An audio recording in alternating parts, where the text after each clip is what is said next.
Olá, boa noite. Como vai? Vai bem? Está começando aqui pela TV Pantanal, canal 22, o programa Opinião nesta quarta-feira, 12 de maio de 2021. Como vai? Vai bem? Tomara que você esteja bem. O tempinho a temperatura deu uma caída, não é? E eu espero que você esteja bem sobre todos os aspectos, especialmente o da saúde. Afinal de contas, estamos aqui todos os dias batendo na mesma tecla, porque estamos atravessando ou tentando atravessar um período pandêmico onde muita coisa tem sido considerada, e um fator que tem sido considerado e que tem um peso muito grande é a consciência, parcimônia, cuidado, tudo isso porque, afinal de contas, a gente não quer que você seja vítima ou sofra consequências danosas aí por conta dessa pandemia. Então, todo cuidado é pouco, vamos nos cuidar, vamos nos proteger e, mais do que isso, proteger também aqueles que estão lá ao nosso redor, lá em casa, enfim. Tudo isso não gostaria que fosse passado em vão, porque se a gente assimilar isso, logo, logo teremos passado por essa turbulência, se Deus quiser. O Opinião de hoje, quarta-feira, entrevista o superintendente do DENIT regional aqui de Mato Grosso, o Antônio Gabriel, que já está a postos com a gente, não é? E ao longo do programa de hoje vai estar nos atualizando sobre a atuação, sobre os trabalhos do DENIT aqui no estado, compreendendo as nossas rodovias federais, não é? Antes de cumprimentar aqui o entrevistado, cumprimento meu colega, parceiro, Lorenberg Alves, boa noite. Boa noite, meu amigo Paulo Coelho, e um grande abraço, mas um grande abraço mesmo a todos os nossos telespectadores, a razão maior do nosso programa. A você que nos assiste também pela internet, pelo www.gazetadigital.com.br, e a você que também nos assiste pela página no Facebook da TV Pantanal, ao vivo, em qualquer canto do mundo. Obrigado pela sua participação aqui, superintendente, muito bom recebê-lo pela primeira vez aqui. A gente já teve o ex-superintendente nesta bancada conversando, já no finalzinho da gestão dele. E aí, logo, por conta inclusive das demandas que há no estado, eu conversei com a produção aqui para a gente convidar aqui logo o novo superintendente para trazer aqui o que há de novo, o que há de especialmente de avanços nessas obras aí. Eu já vou, ao cumprimentá-lo, perguntar como é que está, por exemplo, a situação aqui que nos diz respeito à cidade de Cuiabá, o distrito industrial, que é aquela passagem urbana ali, como é que está, se realmente vai ser entregue esse ano, enfim, boa noite. Boa noite, Paulo. Obrigado pelo convite, né? A presença aqui, muito importante. Boa noite, Lorenberg, também, obrigado aqui, estar presente. Boa noite a todos os telespectadores aí que estão em casa aí, nos assistindo, seja em casa, seja até pela internet aí, né? Gostaria de agradecer o convite aqui de vocês e vamos falar um pouco aqui sobre as nossas rodovias, né? O DENIT cuida das rodovias federais aqui no estado, são mais de 4.200 quilômetros de rodovias federais, pavimentadas e ainda algumas não pavimentadas, pouco, mas temos ainda, né? E é uma responsabilidade muito grande, porque a gente cuida da segurança das pessoas, né? O ir e vir todos os dias, as cargas, né? O estado de Mato Grosso é um dos maiores produtores de grão do país, ou o maior produtor em algumas commodities, né? Como a soja. Então a gente sabe da responsabilidade aí e de toda a fortuna que circula nas nossas rodovias federais. Bom, Paulo, em relação a essa questão da entrada de Cuiabá, né, é uma obra para a gente considerada fundamental. A obra ela estava em ritmo lento por conta da questão das chuvas, falta ainda alguma coisa lá do pavimento rígido, né, que é o pavimento de concreto, que a gente chama concreto cimentício, né, para ser executado. E então, por conta das chuvas, também tem um pouco de drenagem, alguma coisa nas vias marginais. Por conta das chuvas, a gente teve que diminuir ali os ritmos dos trabalhos. Mas a empresa que está executando, ela já está retornando nesse mês já está fazendo a avaliação dos equipamentos, né, a verificação dos equipamentos, e já está retornando, os trabalhos devem estar retornando nos próximos dias lá, e a nossa expectativa, até segundo o cronograma da obra que a gente tem, que está aprovado hoje, é que possivelmente até o final do mês de agosto, mês de setembro, a gente esteja com essa obra finalizada, a obra principal ali da rodovia, né, que está passando ali. Vamos jogar todo o trânsito das marginais para a rodovia principal ali, e aí vamos fazer também umas melhorias nas vias marginais, para a gente, quem sabe, a nossa meta é até o mês de outubro, a gente está com a obra toda pronta e liberada, inclusive com iluminação naquele ponto ali também, né, melhorando não só a entrada de Cuiabá, mas para todos aqueles bairros que tem na região ali, que são muitos, né? Mantém-se então o cronograma de agosto com previsão de finalizar mesmo em outubro, até outubro, com tudo pronto. Exato. Ô, Lorenberg, por favor. Superintendente, antes de mais nada, a nossa alegria, o nosso prazer e honra de tê-lo aqui. O nosso amigo telespectador, eu não tenho dúvida nenhuma, superintendente, que já está ganhando e ganhando muito, porque o DENIT tem todo um trabalho, mas esse trabalho desenvolvido pelo DENIT não é de conhecimento do conjunto do munícipe, do conjunto da população. Daí a nossa alegria dupla em tê-lo aqui. Para conversar, para bater um papo, e eu vou começar do começo, superintendente. Logo que o senhor assumiu a superintendência, de acordo com o site RD News, datado dia 28 de janeiro, o senhor teria dito, naquela oportunidade, que teria 3 gargalhos para enfrentar. E esses 3 gargalhos seriam exatamente na BR-163, na 070 e na BR-174. Sobretudo e especial nas questões ambientais. E eu teria, superintendente, 3 perguntinhas a respeito desta fala do senhor. A primeira delas, evidentemente, o senhor disse isso de fato? Se o senhor disse isso, vem a segunda questão. O senhor poderia detalhar esses 3 probleminhas, entre aspas, que o senhor teria de início de enfrentá-los? E a terceira e última questão, qual é o balanço que o senhor faz com relação a esses 3 probleminhas que o senhor disse lá no começo? Qual é o balanço que o senhor faz hoje desses 3 problemas enfrentados pelo senhor? Lorenberg, obrigado pela pergunta. Bom, eu assumi no final do mês de janeiro, né, a superintendência, a determinação do ministro, né, do ministro Tarcísio, do nosso diretor-geral, general Santos Filho, para continuar tocando as nossas obras da melhor forma possível, né? Nós temos aqui no estado hoje muitos gargalos, é muita coisa, como eu disse no início, são 4.200 quilômetros de rodovia, né, cerca, então temos muitos problemas para resolver e todo dia chega um problema novo, né? Ali a gente é uma fábrica de problemas que entram por uma porta e nós temos que ser uma fábrica para resolver esses problemas na saída por outra porta, né?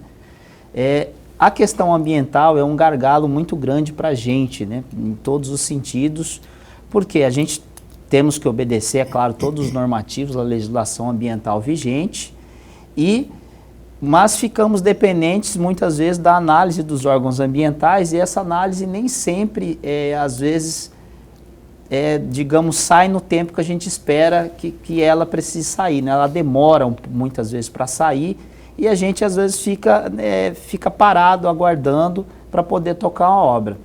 Na BR-163 especificamente, felizmente, a gente já, digamos, de certa forma, a parte ambiental, o grosso já foi vencido, né? Então, nós temos, é claro, algumas coisas ambientais para responder para os órgãos, né?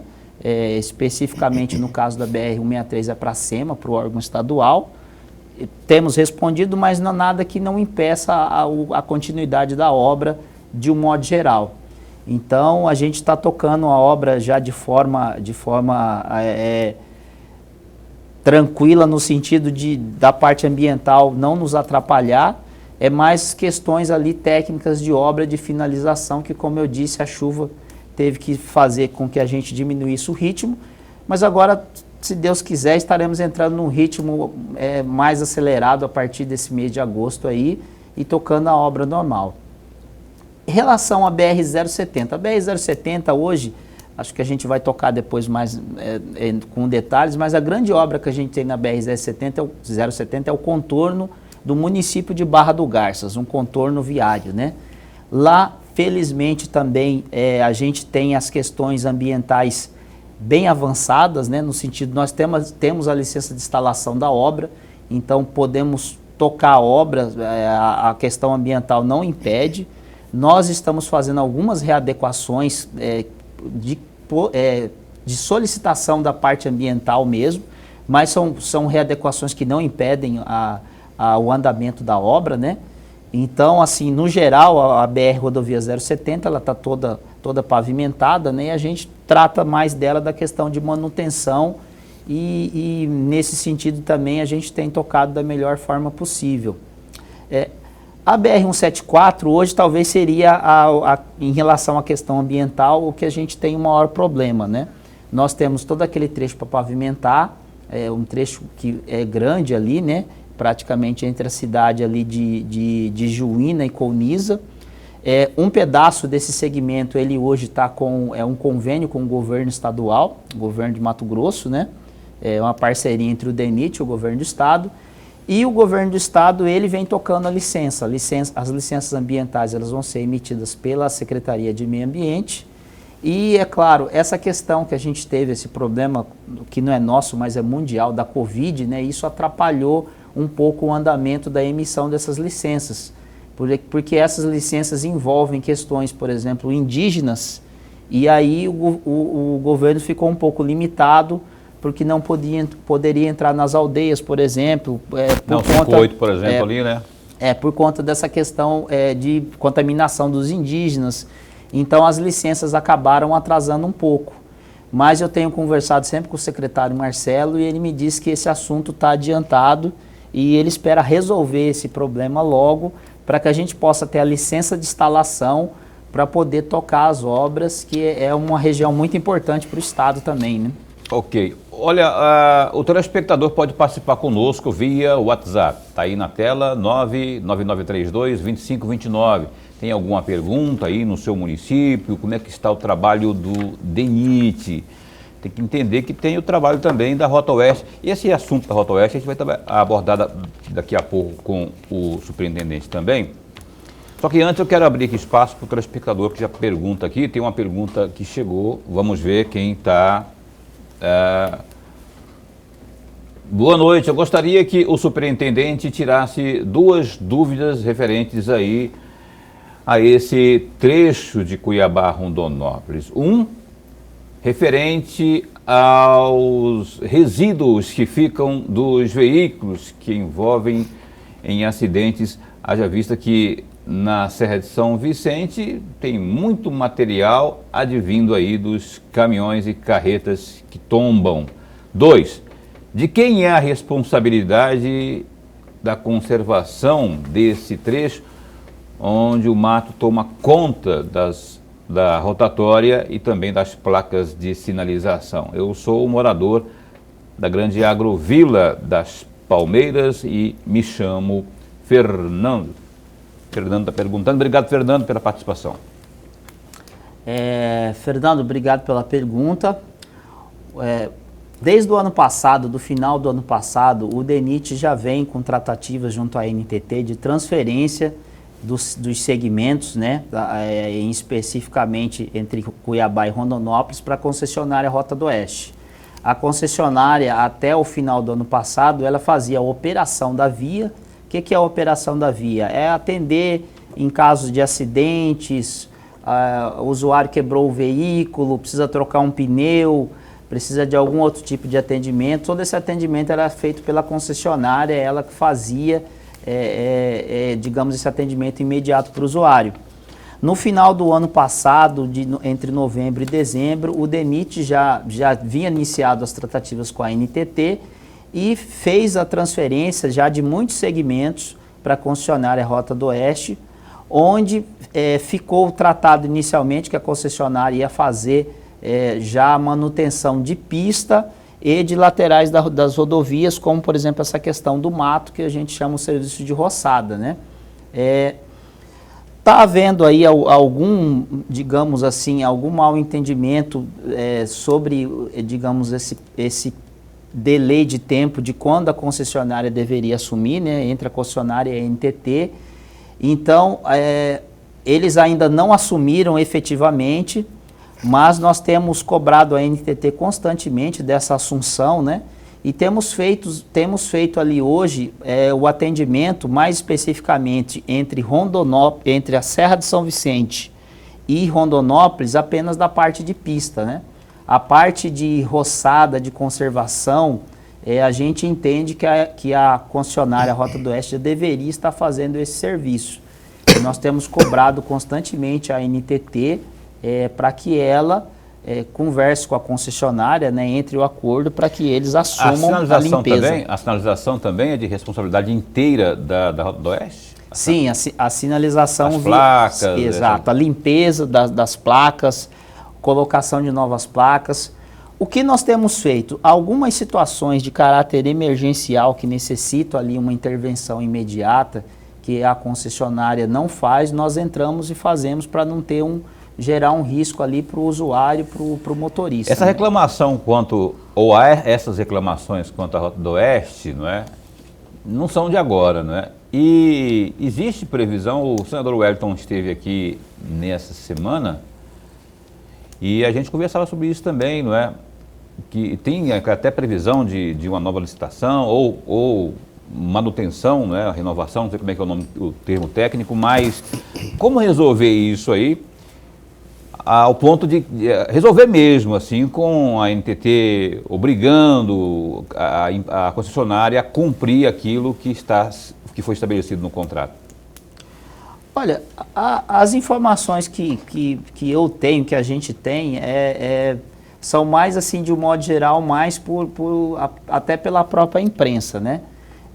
Nós conversamos com a Rota do Oeste, mas mais uma questão operacional, muitas vezes de algum problema, algum acidente que tem, que nós até auxiliamos também, né?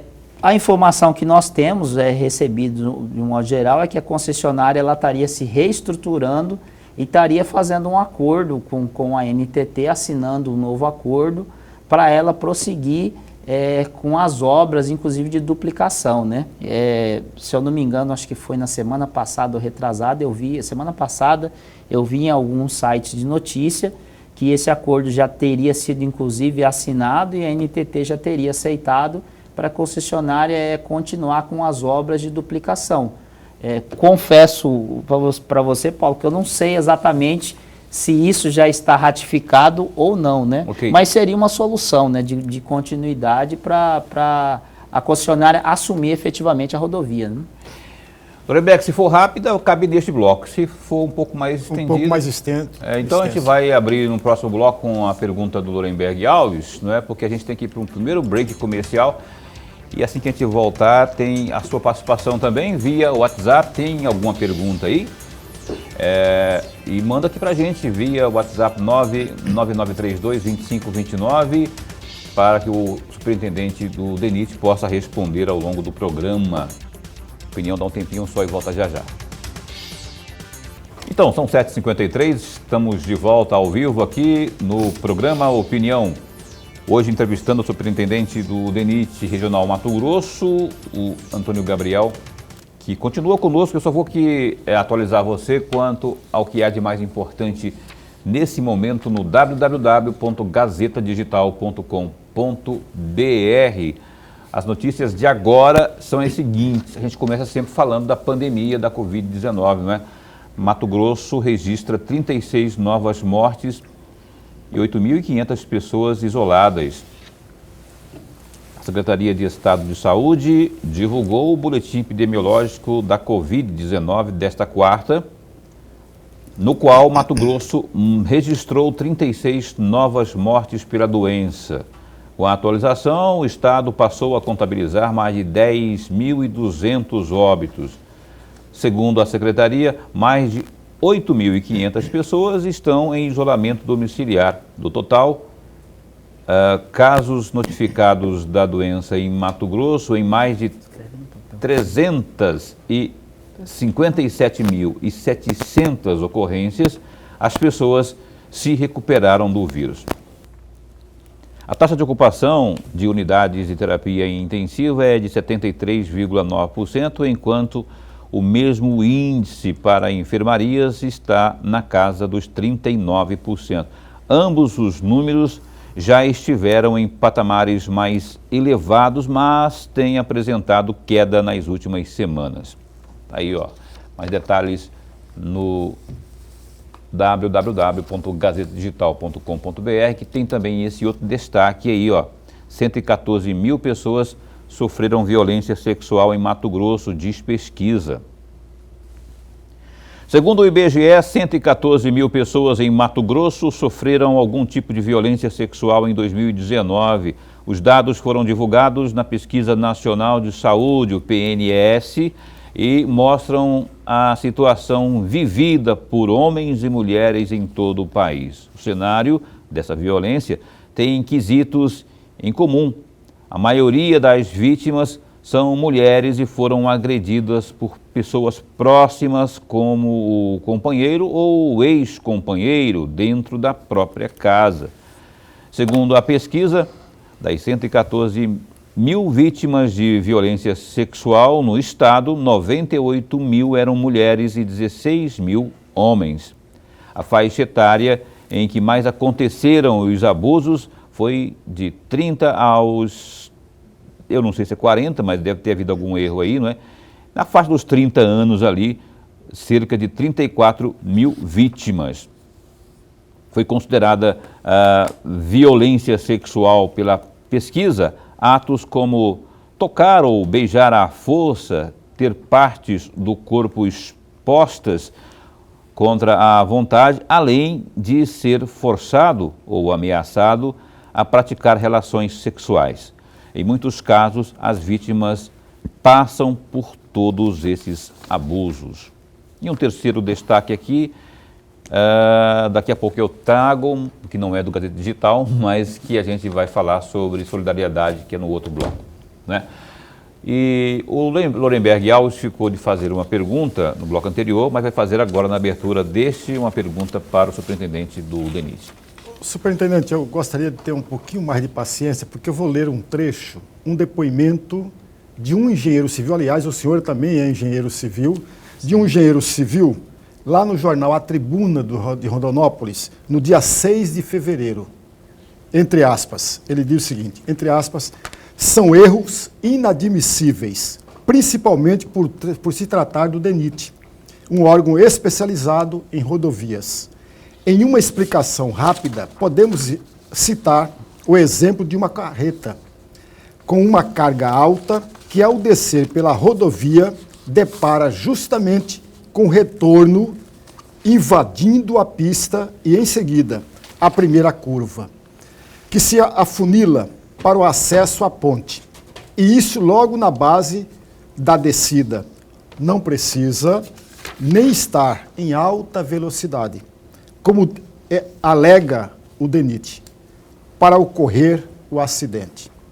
Tudo indica que não é a alta velocidade, porque dos vários acidentes já registrados, felizmente, não tivemos mortes. Simplesmente, as carretas carregadas, como também veículos menores, tombaram em cima da ponte. Se fosse situação de alta velocidade, principalmente, a carreta nem conseguiria fazer a primeira curva, num local que é sinuoso. É uma curva para a esquerda e logo outra para a direita, que é o acesso à ponte. Então, em alta velocidade, não conseguiria nem fazer as curvas para a esquerda e para a direita. Fecham aspas. Ele está se referindo exatamente àquele trecho da duplicação da BR-364 entre o Trevão e a ponte do Córrego Loureiro. e aí eu gostaria de fazer 3 perguntinhas, e o senhor conhece muito bem o trecho, porque foi chefe do DENIT em Rondonópolis. 3 perguntinhas a respeito desse depoimento desse engenheiro civil. A primeira delas, qual foi a medida tomada pelo DENIT para resolver este problema em particular? A segunda questão, essa medida, na opinião do senhor, irá de fato solucionar ou já solucionou o problema? A terceira questão, se não solucionou, qual é a outra medida que o DENIT poderia estar trazendo para resolver todo esse problema? Obrigado aí pela pergunta, Lorenberg. E ali é preciso a gente fazer alguns esclarecimentos. Travessia urbana de Rondonópolis na BR-364, inicialmente a gente fez ali um projeto até o rio Córrego, o rio Lourencinho, né? E nesse final ali, ele foi colocado um retorno para atender um bairro que tem ali dentro, porque ali é uma rodovia, mas é uma zona urbana, né? Nós temos um bairro grande do lado, indo daqui para lá do lado direito, né? Ou como a gente costuma falar, do crescente da quilometragem seria do lado esquerdo, né? Que ali é o quilômetro, em torno do quilômetro 199. Então foi colocado esse retorno para atender esse bairro, para o pessoal poder sair e entrar ali e fazer o retorno. Não é a situação ideal, por conta que rodovia a gente tem que evitar o máximo possível de curvas, né? Curvas, tentar evitar os retornos, mas foi uma situação de momento que foi feita para atender a questão desse bairro. Logo que a travessia foi liberada, a gente identificou que aconteceram, né, alguns acidentes, e a gente que é engenheiro, nós temos que trabalhar também com dados e com números, né? Todos os acidentes que aconteceram lá com caminhões, foram com caminhões que estavam com uma carga alta e, segundo o próprio relatos, aí não sou eu que estou dizendo, são relatos dos boletins de ocorrência dos acidentes da Polícia Rodoviária Federal, todos os acidentes ocorreu excesso de velocidade no local. A velocidade do local regulamentada é 60 km por hora, e todos os acidentes que ocorreram ali com caminhões, os caminhões estavam acima dessa velocidade. Isso está nos boletins de ocorrência da polícia. Esses boletins são públicos, inclusive, qualquer pessoa pode acessar, eles ficam no site da polícia. Após eles são elaborados, a polícia coloca no site deles. Então, qualquer cidadão pode acessar e verificar esses boletins lá. E um dos acidentes, inclusive, que foi um acidente que um caminhão pegou um motociclista que vinha no sentido contrário, o motorista da carreta estava embriagado. Foi feito teste do bafômetro pela polícia e constatou isso, estava embriagado. Enfim, mesmo assim, o que nós fizemos? No primeiro momento, a gente reforçou a sinalização do local, né? Fizemos um aumento na sinalização, indicando que era o fim da travessia, que havia um afunilamento. Fizemos a sinalização tanto horizontal quanto vertical de melhoria. Colocamos taxas na rodovia para indicar, né? A taxa, para quem não conhece, até o nome popular, tem muita gente que chama olho de gato, né? Que é aquela, quando a luz bate, reflete. Colocamos na transversal da rodovia. Fizemos uma sinalização lá também com tinta de relevo, para que houvesse, na passagem dos veículos, houvesse uma sonorização. Toda vez que isso na rodovia, o motorista percebe que tem alguma coisa diferente na frente, né? Para ele diminuir a velocidade. E também estamos trabalhando, já foi pedido nosso, conversado com a diretoria nossa do DENIT em Brasília, para colocar uma lombada eletrônica. Só isso o DENIT está fazendo? Não. Nós também, antes de fazermos essa obra, já havia um estudo do prolongamento dela até mais adiante, cerca da ponte do Rio Lourencinho, cerca de 1.800 a 2.000 metros à frente, né? Nós já estamos fazendo esse projeto, até informo em primeira mão aqui no programa, né? Estamos fazendo esse projeto já de continuidade da travessia urbana. nós não definimos isso ainda, mas deve ficar entre 1.800 e 2.000 metros a partir do rio Lourencinho.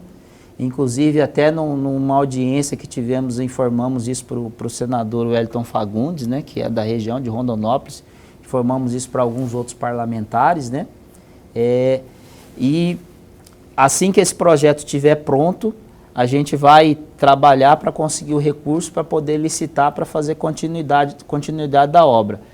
Em caráter imediato, o que a gente vai fazer, além dessa melhoria da sinalização também, nós devemos colocar uma lombada eletrônica para diminuir a velocidade, que a gente sabe que a gente já tem esses dados lá.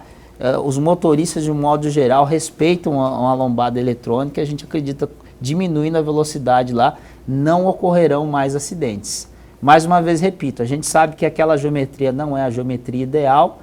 Infelizmente, foi a geometria possível de momento, que a gente tinha que atender um bairro pedido, né, para atender esse bairro para locomoção, mas estamos fazendo o possível para melhorar a sinalização, para não ter mais acidentes, e a longo prazo vamos fazer o aumento assim, da duplicação, o prolongamento, né, da duplicação ali da travessia urbana. Mas, superintendente, me perdoe, mas é alguém que não conhece, que não sabe, não é do ramo, mas se eu entendi bem, o prolongamento de quase 2.000 metros é a solução definitiva para resolver todo o problema ali naquela área. É isso que eu entendi? Sim, não só para resolver o problema, não só dessa questão especificamente. Rondonópolis hoje é uma cidade muito grande. A travessia urbana, especificamente ali na 364, de pista duplicada, ela ficou com cerca de 3,2 quilômetros. Só que após a ponte do Rio Lourencinho, você tem ali 3 ou 4 empresas de transporte, principalmente, muito grandes, muito grande. Essas empresas, elas vão até mais à frente na travessia urbana. Então, a gente entendeu que, além dessa questão de melhoria desse ponto, né, há um fluxo de veículos, de pessoas que trabalham nessas empresas e moram na cidade. Além, é claro, dos veículos de carga que transitam por ali. Então, esse prolongamento, além de resolver em definitivo, nós esperamos essa questão dos acidentes, vai dar mais conforto para os moradores, porque além dessas empresas que tem ali, que o Distrito Industrial de Rondonópolis ele vai até mais à frente, né? A gente também tem bairros residenciais ali naquele ponto. Então nós vamos atender duplamente essa questão desse problema. Estamos conversando aqui ao vivo com o superintendente do DENIT Mato Grosso, o Antônio Gabriel. Eu vou voltar a questionar sobre Rota do Oeste, porque eu fico indignado e, assim, reverberando o que a gente recebe de reclamações, até por conta da demanda que há, não é? Por exemplo, primeira pergunta, quantos pontos de pedágios há ao longo das rodovias federais aqui do estado, que são operacionalizados pela Rota do Oeste? E talvez eu não seja a pessoa mais certa para responder sobre isso, mas nunca é demais perguntar, quem sabe o senhor possa nos direcionar com uma resposta que nos leve a entender. O dinheiro arrecadado, porque aqui são rodovias, especialmente a 163, cujo fluxo de veículos pesados principalmente é muito grande, né? Logo, subentende-se que pelos pedágios entra muito dinheiro. O dinheiro está indo para onde? E qual que é a alegação da concessionária? Aliás, concessionária que alega que está mal das pernas financeiramente. Paulo, essa é uma pergunta muito boa, que é uma resposta que até eu, como usuário também, que muitas vezes vou em caráter particular, né, eu ando muito na rodovia a trabalho, mas às vezes também a gente pega o nosso carro aqui de modo particular, né, e vai de um ponto ao outro e paga pedágio também.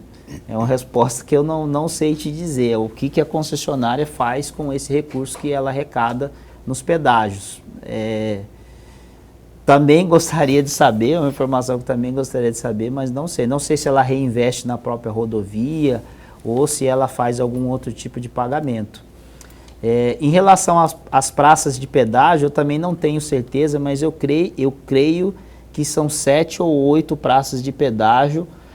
Isso nós estamos falando ao longo de toda a extensão concessionada, né, que seria da divisa do Mato Grosso do Sul, Mato Grosso do Sul, até a cidade de Sinop, né? Uma informação que a gente teria que checar para ter certeza, mas acredito que sejam 7 ou 8 praças. Então, assim, eu vou fazer só Lorenberg, se me permite, eu queria só, assim, bem em um minutinho, superintendente, que o senhor fizesse como eu diria, um esclarecimento, porque muita gente confunde.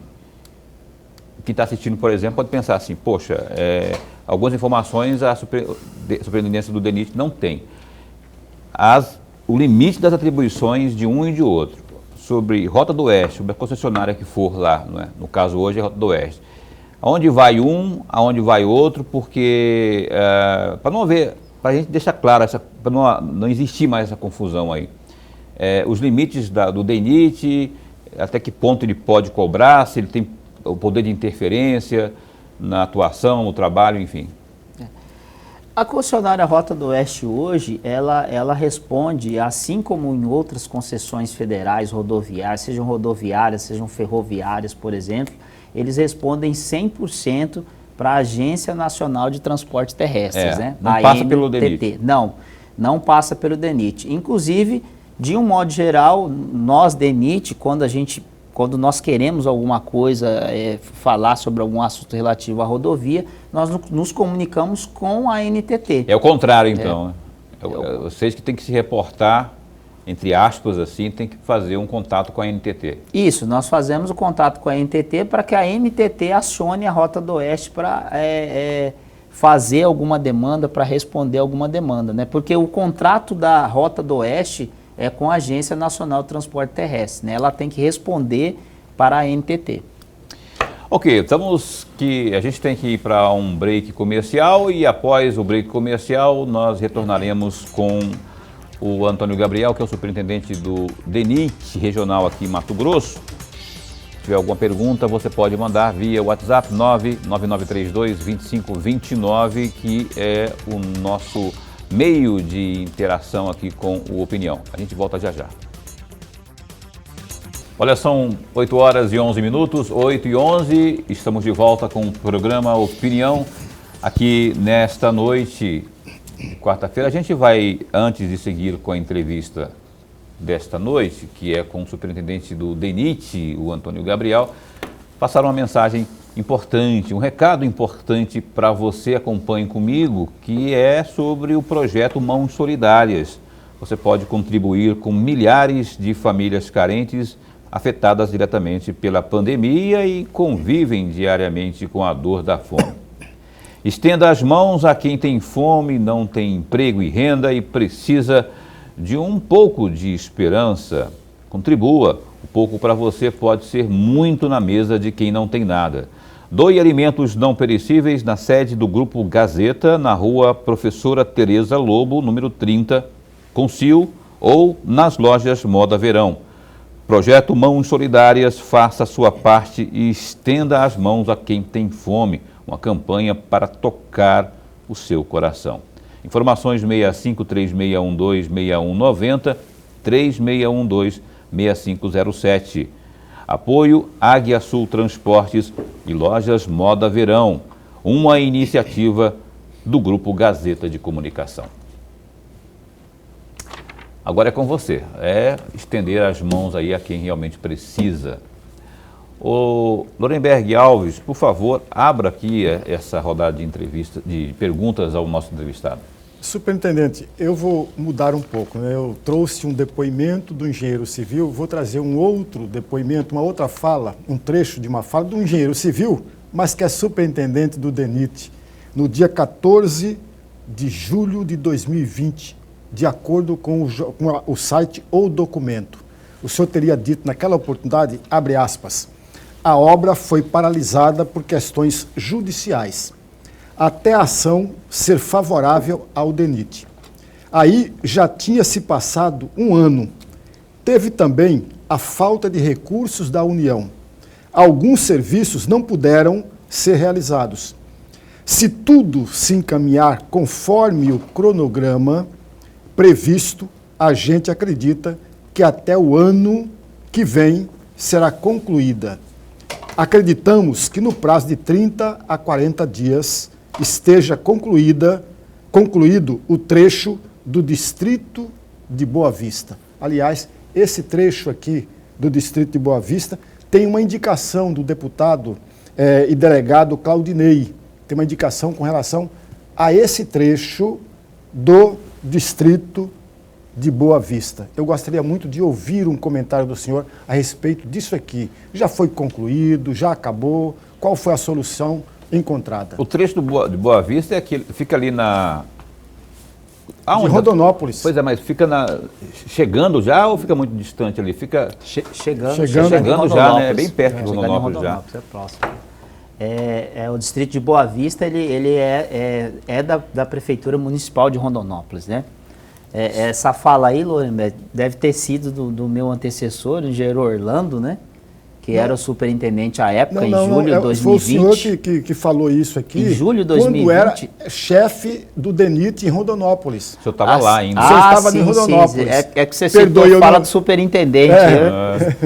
Era chefe do DENIT em Rondonópolis. O distrito de Boa Vista, a obra já está pronta lá. Já está 100% pronta.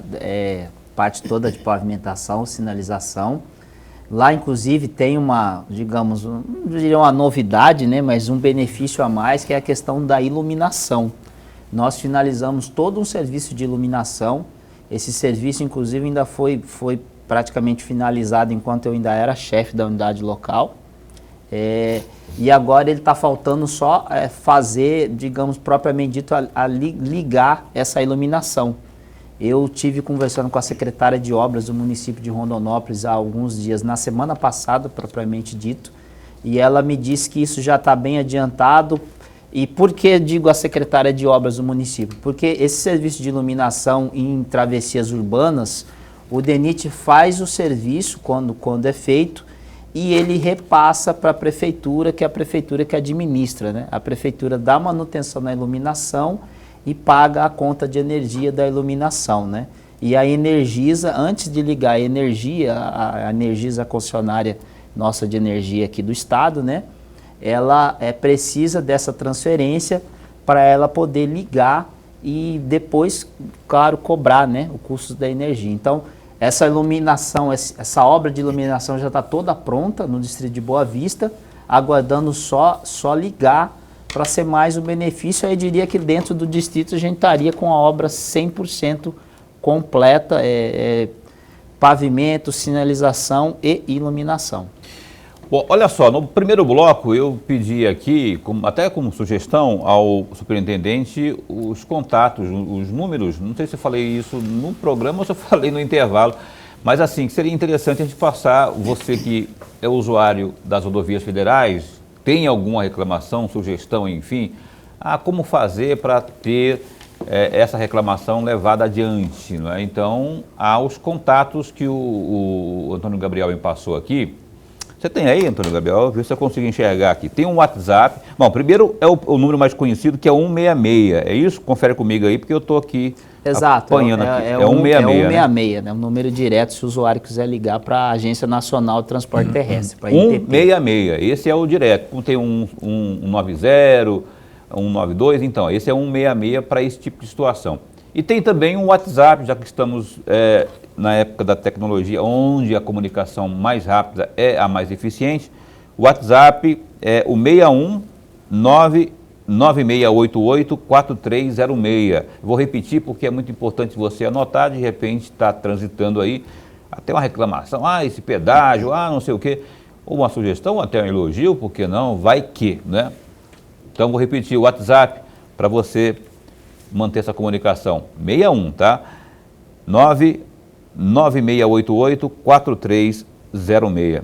Eu quero perguntar também, superintendente, aquele perímetro da rodovia dos imigrantes aqui, que passou a ser de responsabilidade federal, né? Tem uma reclamação muito grande e antiga ali sobre a falta de uma passagem urbana, não, de uma passarela, uma travessia, porque ali sempre, infelizmente, a gente está noticiando aqui acidentes e muitos deles fatais.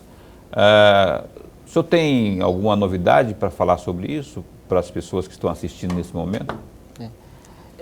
Aquele segmento ali, BR-070, mais especificamente, né, que é coincidente, rodovia dos imigrantes, que a gente conhece mais, né, ele também hoje faz parte da concessão. Ele também está com a concessionária com a Rota do Oeste, né? É um trecho hoje que ele, hoje não, né, já de muito tempo, ele é totalmente urbanizado, né, principalmente na região de Várzea Grande, você tem bairro dos dois lados, né, e isso complica a travessia, porque quando você coloca caminhões 75 toneladas, junto com carros, motos, pedestres e bicicletas, sempre vai ter confusão, né? E principalmente, acho que um dos pontos de mais confusão ali, se não me engano, é no entroncamento ali do bairro São Mateus, em Várzea Grande. Ali é o ponto que pega realmente ali. O que eu sei é que tem tratativas junto à concessionária e à NTT, né, para que nesses pontos urbanos a concessionária ela faça travessias elevadas para pedestres e até mesmo para usuários de bicicleta, né? Recentemente, lá onde eu era chefe da unidade local em Rondonópolis, a concessionária estava construindo uma travessia de pedestres na travessia urbana, no trecho que é coincidente 163, 364, bem grande, né? Eu acredito que já esteja, inclusive, quase pronta. Isso lá? Isso lá em Rondonópolis, né? E eu acho que nesse segmento da imigrantes eles vão fazer também. Acredito que vão fazer. A gente tem que atualizar isso aí, é informação muito importante, não é? A cobrança é muito importante, aliás, a bancada devia enfatizar essa cobrança, porque o Jaime Campos, né, que é da região ali, que é da cidade de Várzea Grande, e demais também membros da bancada, para que a empresa, no caso a concessionária, possa tomar providência ali, porque acidentes constantes, como diz aqui o Antônio Gabriel, ali são carretas e mais carretas circulando, trafegando junto a carros pequenos, motos, bicicletas, ou carros pequenos, motos, bicicletas, trafegando junto às carretas, né, nessa rodovia federal ali. Professor Lorenberg.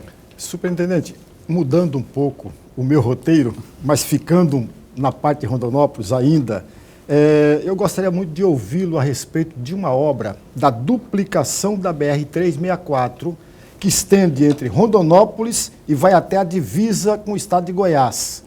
Como que está essa obra? Ela já acabou? Ela já está em que parte que está para concluí-la? Olha, hoje o segmento que nós temos duplicado entre Rondonópolis e a divisa com Goiás da BR-364, mais especificamente são dois, que é a travessia urbana dentro de Rondonópolis e a travessia urbana dentro da cidade de Alto Araguaia, né? A última cidade antes da divisa, né? Inclusive ela é dividida pela ponte no rio Araguaia ali, onde o rio ele tem uma largura bem pequena, né? Acho que é um dos locais onde o rio ele é, digamos, não é todo aquele colosso de rio, né? O rio Araguaia, ele acho que deve ter uns menos de 20 metros. Então esses são os dois únicos pontos duplicados da rodovia. Hoje a rodovia é toda em pista simples, nós inclusive estamos fazendo uma restauração completa da rodovia, fizemos já um pedaço grande, mais de 50 quilômetros de restauração, vindo da divisa de Goiás para Rondonópolis, né, sentido divisa Goiás-Rondonópolis, e vamos continuar esse ano fazendo essa restauração, que é uma melhoria de toda a rodovia, além da questão de acostamentos também. A rodovia é muito solicitada, passam vários veículos de carga ali, toda a região, praticamente a região produtora de grãos, né? E algumas rodovias estaduais interligam nela e esses caminhões saem, entram ali e vão alguns até o pátio da ferrovia que tem nas proximidades de Alto Araguaia, né? E outros veículos eles vão direto sentido Porto de Santos ou Paraná pela rodovia. Relativo à questão de duplicação, nós, em relação à obra, não temos uma perspectiva, né, de um início de obra de duplicação naquele ponto. mas é uma rodovia também que eu acredito que o governo esteja estudando para fazer a concessão, para fazer também essa obra de duplicação, né, que é uma obra importante e uma obra necessária naquele ponto ali. Mas hoje o DENIT especificamente, né, nós não estamos ainda no momento fazendo, não temos uma perspectiva, né, de uma obra que possa ser feita por nós agora nesses próximos anos, digamos assim. Olha só, eu tenho uma dúvida aqui. Num passado aí não muito distante, havia conflitos ali na 158, perto da Alô Brasil ali, aliás, expectativa para que houvesse construção de um contorno naquela reserva indígena ali, acho que Manaiuatsed, salvo engano, eu não sei pronunciar esse nome, mas é Manaiuatsed. Como é que está o trabalho do DENIT nesse sentido quanto ao contorno daquela reserva ali? BR-158 é hoje uma das rodovias mais importantes do estado, né? Porque toda aquela região ali, se a gente pegar de Nova Chavantina, que fica na BR em diante, passando por Água Boa, Ribeirão Cascalheira, Querência, que está ali próximo, virou toda uma região de produção de grãos e só tem aumentado a produção. Inclusive já lá chegando na divisa com o Pará, nos municípios de Confresa, Porto Alegre do Norte, né? Todos aqueles municípios têm uma grande produção de grãos, né? Então, a gente tem ali um segmento ainda de cerca de 130 quilômetros de estrada não pavimentada que corta a reserva indígena Amarauatsed, Paulo, como você disse. E foi feito um acordo, isso bem lá atrás, alguns anos atrás, e que a gente não poderia estar pavimentando esse segmento devido à reserva indígena, né? A gente teria que manter esse pavimento, esse segmento em estrada não pavimentada. Por isso, foi feita uma determinação pelo Ministério, junto ao DENIT, com um acordo com os outros órgãos, para que a gente fizesse o contorno, né, nessa reserva indígena. Esse contorno nós dividimos em 2 lotes, a gente chama de lote A e lote B, né? Um desses lotes, o lote A, já está contratado, a empresa está fazendo o projeto, é um RDCI, né? A empresa vai fazer projeto e obra, ele já está contratado, a empresa está fazendo o projeto, nós estamos analisando esses projetos. E o outro lote, que é o lote B, a gente espera agora licitar ele já no segundo semestre, nos mesmos moldes, né? Projeto e obra, para a gente também, para começar a fazer o projeto e posteriormente fazer a obra propriamente dita. Ainda nesse 2021, então? Sim, nesse tudo 2021. Previsto para esse ano ainda. Exato. Beleza. Olha, o programa chega ao fim, nós temos que encerrar, gostaríamos até de abordar outros assuntos mais, mas o tempo aqui já se esgotou. Eu quero mais uma vez agradecer aqui ao superintendente do DENIT Regional Mato Grosso, o Antônio Gabriel, por ter vindo, pelos esclarecimentos também, essa atualização sobre o que tem feito essa unidade do DENIT aqui no estado. Muito obrigado, viu, superintendente? O espaço está sempre aberto, estamos sempre a postos para bem informar. Obrigado, Paulo. Obrigado, Lorenberg. Estamos à disposição para sempre atender vocês. Sempre que precisar, podem nos chamar que viemos aqui prestar os esclarecimentos para a sociedade mato-grossense das rodovias federais desse nosso Mato Grosso. Que bom, bom saber. Quero também agradecer aqui ao Alisson, que é o assessor de imprensa lá do DENIT, também o engenheiro Marcelo, que veio aqui, também está lá na assessoria da superintendência.